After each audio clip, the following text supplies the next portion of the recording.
The two moons of Kylothar shined their purple light across the market square, where the daughter of a ruined noble family stood on a wooden platform that had been worn smooth by many people walking on it.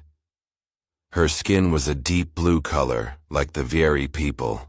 Her pointed ears could hear every mean whisper from the crowd. The auctioneer's voice echoed through the thick, humid air that smelled like spices and hopelessness. But Lyra's golden eyes stayed focused on the faraway mountains, where her mother's ashes had been thrown away without any proper ceremony. When the human widower raised his hand, rough, weathered, and strangely different, no one expected what would happen in the hours after that. What happened that first night would not only change two lives, but would challenge every law written between the stars. The market square of Kylothar buzzed with organized chaos. Holographic screens flickered above crystal stalls, advertising everything from Orion spices to Centuran silk. The cobblestones reflected glowing fungi growing between the cracks, casting a green shimmer across the faces gathered there. Lyra stood on the auction platform. Her gray dress did little to hide the features that showed she was Vieri nobility, or what was left of it. The elegant shape of her cheekbones, the copper hair with hints of rainbow colors, the proud shoulders despite the iron collar around her neck. Daughter born outside of marriage from a disgraced house, the auctioneer announced, his three-fingered hand waving dismissively. Mixed blood contamination suitable for housework, basic tasks, perhaps entertainment. Laughter spread through the crowd. A Vieri merchant in fine robes spit at the edge of the platform. "My father's house fell because of her mother," he called out. "The shame of having a hybrid child. Look at her. Not pure enough for our world, not human enough for theirs." Lyra's fingers shook, but her face stayed calm. The collar hummed with a low sound, reminding her that any attempt to run away would result in immediate brain shutdown. The human section stood separate. Most were traders or colonial administrators watching with detached curiosity, except one. He stood at the back, weathered face, blonde hair streaked with gray, scars visible beneath his simple work shirt. His bright blue eyes watched Lyra with uncomfortable intensity. There was something in his look that made her breath catch. Not pity, not lust, but recognition. As if he saw something in her that no one else bothered to look for. Starting bid. 200 credits, the auctioneer droned. Silence. 50 credits. 100 credits. Every head turned toward the scarred man with the axe handle over his shoulder. "Did I hear correctly?" the human said, his frontier accent rough. 500 credits for the woman on the platform. Not the hybrid, not the illegitimate child, the woman. "Human, do you understand what you're bidding on?" The Vieri merchant pushed forward. "This creature is cursed. I'm bidding on a person being sold against her will," the human interrupted. 500 credits. Going once, going twice. Sold. As the collar's control transferred, the human approached. "Can you walk?" he asked simply, offering his hand. But while the crowd dispersed into the purple-lit evening, neither noticed the figure watching from the shadows, someone whose interest went far deeper than curiosity. The human's truck was a sturdy vehicle put together from parts spanning decades. The bed held farming equipment and hand-carved furniture. "Name's Thomas," he said, opening the passenger door. "Thomas Hendricks. I run a farm 40 kilometers north." Lyra climbed in. The collar still hummed. She said nothing.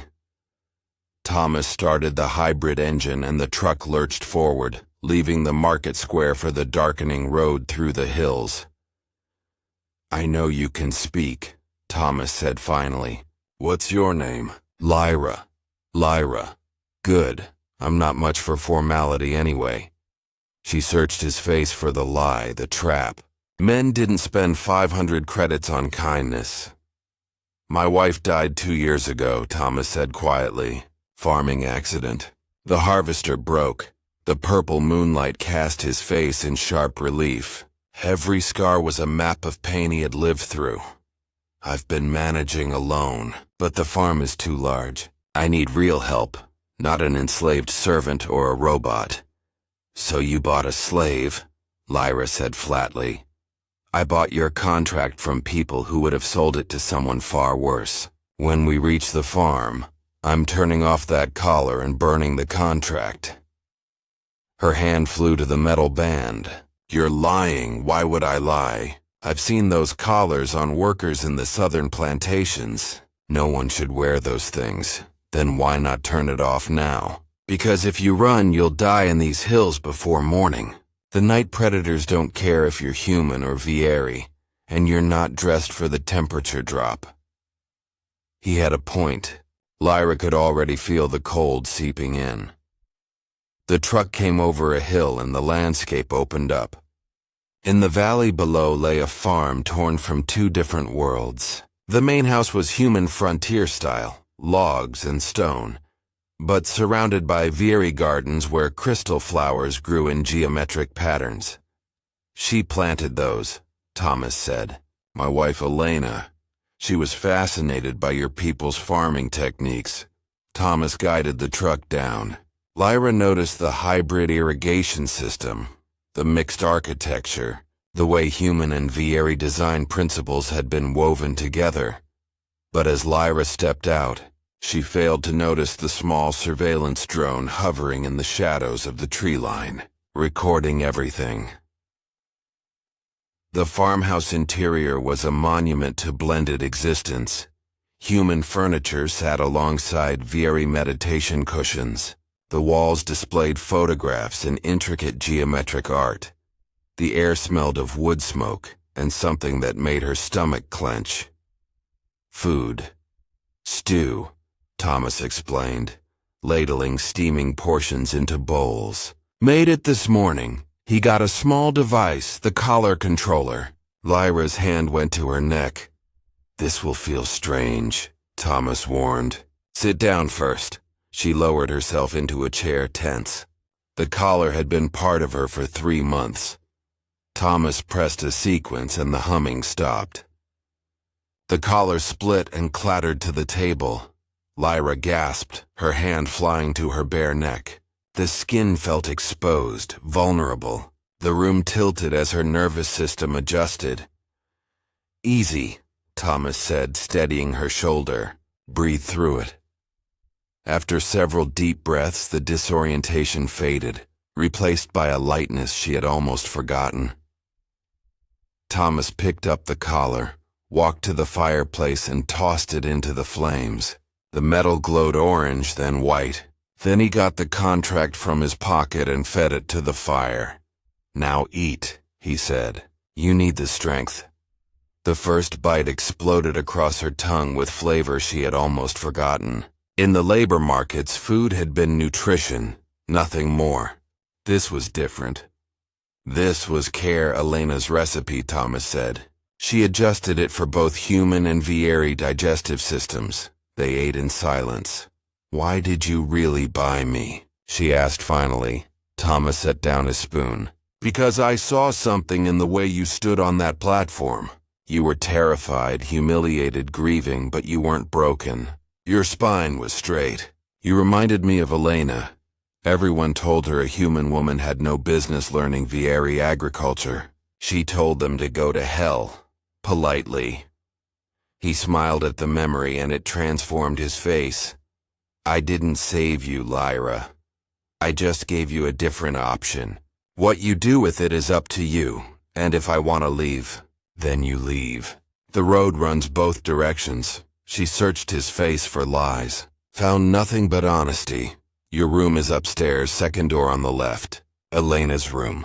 I haven't changed it, but you're welcome to arrange it however you like. There are clothes in the wardrobe. Lyra rose slowly. Thomas. Sleep, he interrupted gently. Tomorrow we'll talk about work. Tonight, just sleep. She climbed the stairs and found the room decorated with care.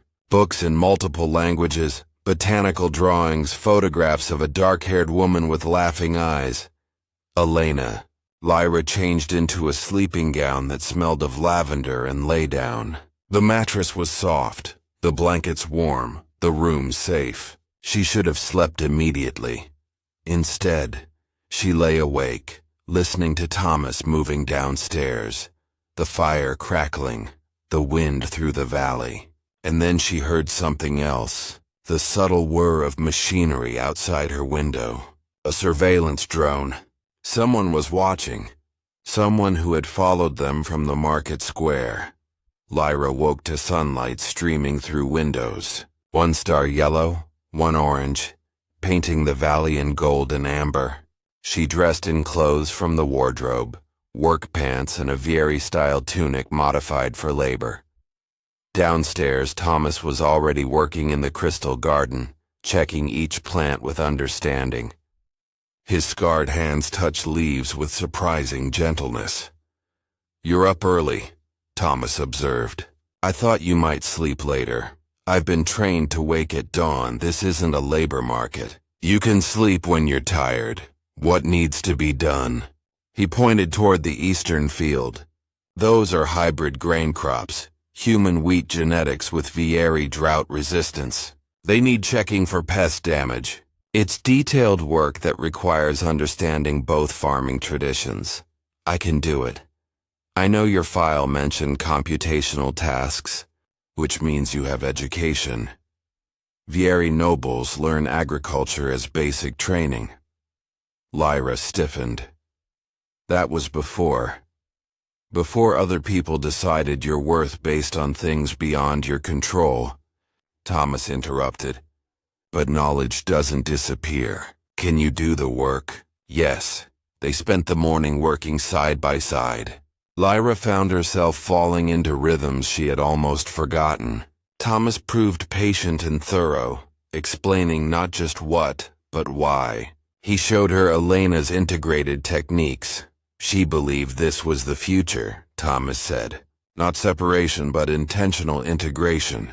Taking the best from both worlds. The High Council would call that contamination. The High Council are fools clinging to power through manufactured fear. I watched Elena fight for years to maintain exchanges, to prove collaboration was possible, and I watched institutions on both sides undermine everything she built. The bitterness in his voice was deep. By midday, they had completed the assessment. Over lunch, Lyra spoke. "Last night I heard a surveillance drone outside my window." Thomas's expression didn't change, but his eyes sharpened. "I know. I've been tracking it since we left the square. You knew someone was following us?" "I suspected. What I did yesterday, purchasing you publicly, burning the contract, that challenges social assumptions. Some people find that threatening." He activated a device and a holographic display appeared, showing the farm from overhead. Small red dots marked positions around the perimeter. 3 drones. Pretty sophisticated equipment. Which means this isn't casual curiosity. We should leave, or we could stay and see what they want. "That's insane." Thomas smiled dangerously. "Probably, but running won't solve the problem. Wherever we go, this pattern will repeat. People will object to our existence, our collaboration, our refusal to accept their manufactured divisions. So we fight." "No," Thomas said softly. "We simply continue existing. We farm, we build, we prove through action that their fears are wrong." That's what Elena would have done. The display flashed red. One drone was descending toward the house at high speed. In the distance came the unmistakable whir of multiple approaching vehicles. Thomas grabbed a pulse rifle and tossed Lyra a shield generator. "Stay behind me." These shields stop most conventional weapons, but they have limited power. 3 vehicles stopped in the farmyard, kicking up dust that glowed amber in the double sunlight. The lead vehicle had the Vieri Cultural Preservation Committee insignia. The second held human security contractors. The third carried 2 figures in formal robes, High Council adjuncts, Thomas Hendricks called the lead adjunct, a tall, veery male with religious conservative tattoos marking his purple skin. "You are in violation of Cultural Preservation Statute 7-42, which prohibits harboring legally designated contaminants." "That's interesting terminology for a person," Thomas replied, rifle ready. Lyra's contract was legally purchased and dissolved. She's here of her own free will. The contract was acquired under false pretenses. You've destroyed legal property and are providing sanctuary to a disgraced individual whose existence threatens cultural purity. "Cultural purity?" Thomas repeated with contempt. "Is that what we're calling prejudice these days?" The human contractors shifted. Their leader, a burly man with augmented implants visible at his temples, stepped forward. "Mr. Hendricks, we've been authorized to retrieve the Vieri female. This can go easy or hard. Third option, you all leave my property. I'm within my rights under colonial settlement law, which supersedes your statutes. Colonial law holds no authority over Vieri citizens." "Lyra," Thomas called. "Are you here by choice?" "Yes," she answered, voice steady despite fear. "There's your answer." The second adjunct stepped forward. Lyra's breath caught. Valton, who had served on the tribunal that condemned her mother. "Little Lyra," Valton said with false warmth, "you've suffered so much. Why compound your family's disgrace? Come with us. Accept rehabilitation and perhaps some status can be restored." "Rehabilitation? You mean the labor camps where my mother died? Your mother died because she refused purification, clung to her contamination. You don't have to make the same choice." Something inside Lyra crystallized. All the grief, all the rage fusing into clarity. "My mother wasn't a mistake," she said, stepping forward. "Her love wasn't contamination, and I am not broken merchandise to be reclaimed." She walked to the midpoint between Thomas and the vehicles. "I am Lyra Vas Kalathar, daughter of Alith Vas Kalethar, who loved beyond the boundaries your fear created. My mother's only crime was choosing connection over isolation." The adjuncts stiffened. Thomas made a sound of surprise or approval. "You wear human clothes, stand in defense of human spaces. You've been contaminated. By what?" Lyra interrupted. "By kindness, by respect, by someone seeing me as a person rather than a problem." She addressed everyone. "You call my existence contamination, but what I see is humans and Vieri united in their fear, collaborating to maintain divisions that serve only those who profit from hatred. That's the real contamination. Purposeful separation." The valley went silent. Thomas Hendricks purchased my contract and freed me, not because he wants something, but because it was right. He honors his wife, who spent her life building what you're trying to tear down, a future where we learn from each other. She looked at Valthan. "My mother taught me that love is the most powerful force in the universe. She died believing that. I won't dishonor her memory by accepting your rehabilitation, your sanitized existence." Valthan's face twisted, but the lead contractor raised his hand. "We're done here. This is above our pay grade. Whatever political fight you people are having isn't worth the paperwork." He walked to his vehicle. The others followed. The adjuncts stood frozen, their authority suddenly fragile. "This isn't over," Valthan warned. "The High Council," Thomas interrupted, "will do what it always does. Issue pronouncements fewer people listen to every year. While you maintain purity, we'll be building something that works."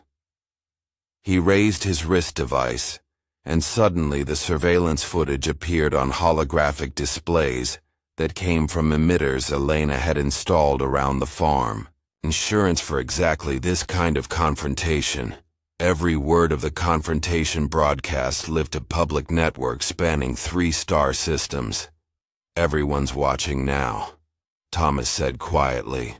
"You're going to leave. We're going to farm. Tomorrow will do the same, and eventually, your fear will become irrelevant. The adjuncts left without another word, defeated not by violence but by witnessed truth. When they were gone, Lyra's legs gave out. Thomas caught her. "That was either the bravest or most foolish thing I've ever seen," he said. "Probably both," Lyra admitted, and started laughing. Half hysteria, half relief.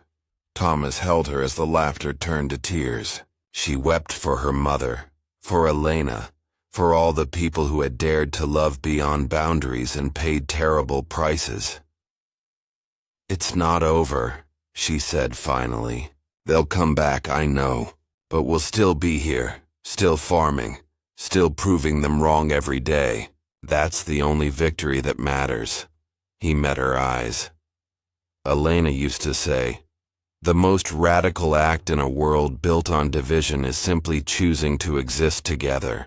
To wake up every morning and continue building bridges despite everyone trying to burn them down. I'm afraid. So am I. But we don't have to be brave all the time. We just have to be consistent." "Can you do that?" Lyra thought about her mother's final days, about Elena working until dawn, about Thomas still believing kindness mattered more than fear. "Yes," she said, "I can do that. Then we start tomorrow. We work the fields. We tend the crops. We prove through action what words never could. That's how we honor them. That's how we win." As the double suns climbed higher, painting the valley in gold and hope, Lyra Vos Calathar and Thomas Hendricks stood together. Two people from different worlds united by loss and hope and the stubborn belief that love was stronger than fear. 3 months passed. The farm transformed. The viral broadcast sparked movements across 3 star systems. Young people, human and Vieri, began demanding change, questioning divisions their parents had accepted as inevitable.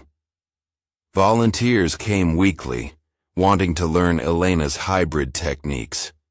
Scientists requested permission to study the integrated systems. Journalists documented the collaboration. The farm had become a symbol, proof that integration wasn't just possible, but beneficial for everyone involved. But the most significant change was the relationship between Lyra and Thomas themselves.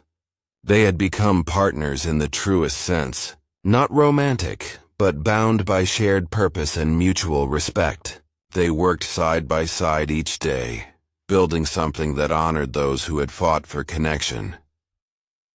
One morning, checking the eastern fields, Thomas spoke quietly. "Elena would have loved you. Not just for what you represent, but for who you are. Brave, stubborn, unwilling to accept that things can't change. My mother would have loved you too," Lyra replied. She always said, "True courage wasn't the absence of fear, but the refusal to let fear make your decisions." They stood in the golden light of the double sunrise, looking over fields that had become a symbol of possibility. Proof that collaboration worked better than separation, that integration produced more than isolation. The surveillance drones were gone. The adjuncts hadn't returned. The High Council faced investigations, and the Purity Initiative was being dismantled. But the work continued every day. Thomas and Lyra woke before dawn and tended the crops Elena had first planted, proving through consistent action what politicians claimed was impossible. Every night, Lyra sat in her room, Elena's room, and held the meditation crystal, releasing tensions and preparing for tomorrow's challenges. Because that was what freedom meant. Not the absence of struggle, but the right to choose your own battles. Not the end of fear, but the refusal to let fear define your existence. A year after the auction, the farm hosted its first official cultural exchange program. 50 students, human and Vieri, from a dozen different worlds gathered to learn integrated agricultural techniques. Lyra stood before them, No longer the frightened girl on the auction block, but a teacher, a symbol, a bridge between worlds. My mother used to say that love is the most powerful force in the universe, she told the students, and she was right. But love isn't passive. It's not just feeling, it's action. It's the choice to see beyond boundaries, to work past differences, to build something together that neither could create alone. She pointed to the fields, to the hybrid crops thriving in the valley, to the house where human and varied design created something more beautiful than either alone. This farm exists because people refused to accept that division was inevitable. My mother, Elena Hendricks Thomas, and now all of you. Every person who chooses connection over fear, who picks up a tool and does the work of building bridges, you are the revolution. You are the change. Thomas stood at the back, watching Lyra speak with confidence and grace. Elena would have been proud. Aleth would have been proud. And he was proud too. Not because he had saved Lyra, but because she had saved herself. She had stood up in that farmyard and claimed her name, her identity, her right to exist on her own terms.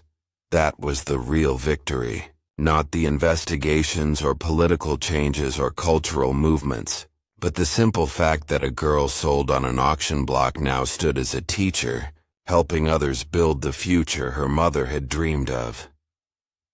As the double sun set behind the mountains, painting the valley in purple and gold, the students dispersed to evening tasks. Humans and Vieri working side by side, learning from each other, proving every day that collaboration was not just possible but preferable.